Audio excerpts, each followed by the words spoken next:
My name is Richard Barber, and we led a team to Papua New Guinea several years ago.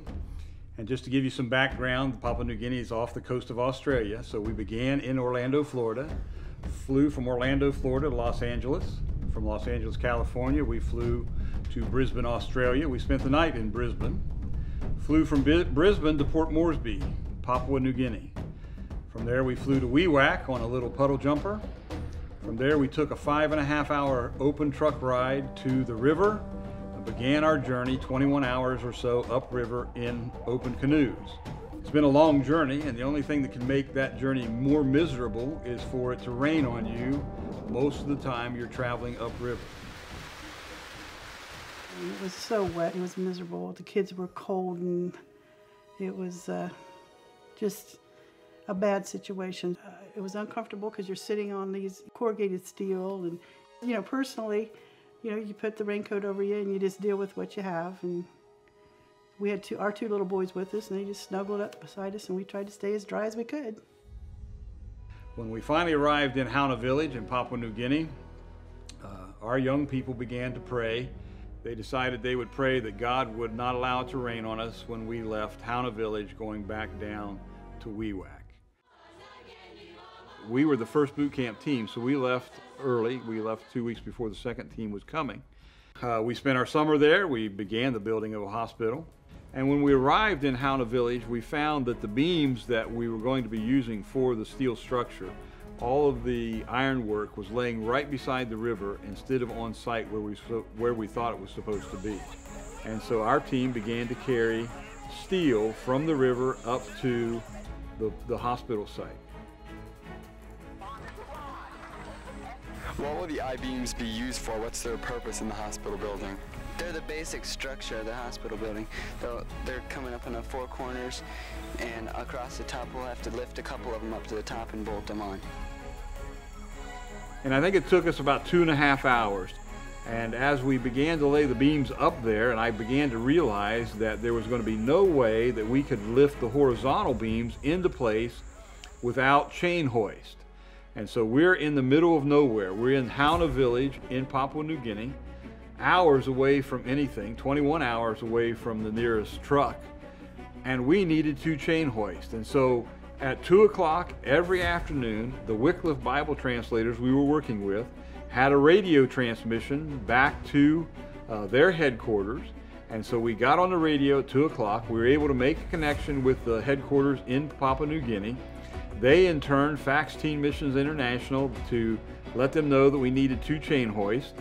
And as we understand it, the team was already at the airport, and Howard Vanderpool brought the 2 chain hoists, got them on the plane as the team was leaving Orlando to come to GIna village. Once Bob's team arrived with my team, we had enough young people to carry the 33-foot beams. Each time the young people carried a beam, they tried to carry it faster than they did the last time. And we carried the last beam up in about 33 minutes from the river to the site.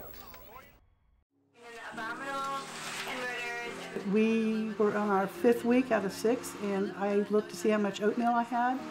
And so I told the kids, okay, we have enough oatmeal to make baked oatmeal, which was their favorite breakfast, one more time. So we can either have it this week or next week. Well, they all voted and said, let's have it this week. We'll figure something out next week. So I made baked oatmeal. And I had maybe a cup and a half of oatmeal left in the bottom of my bag. So I made a baked oatmeal. I put, we cleaned up, we put the oatmeal in our plastic containers so it wouldn't go bad.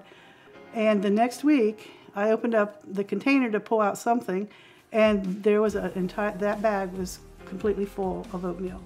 So God had just rewarded that team for all the hard work that they had done that summer and allowed them to have baked oatmeal one more time. And that was a really, really neat experience for all of us.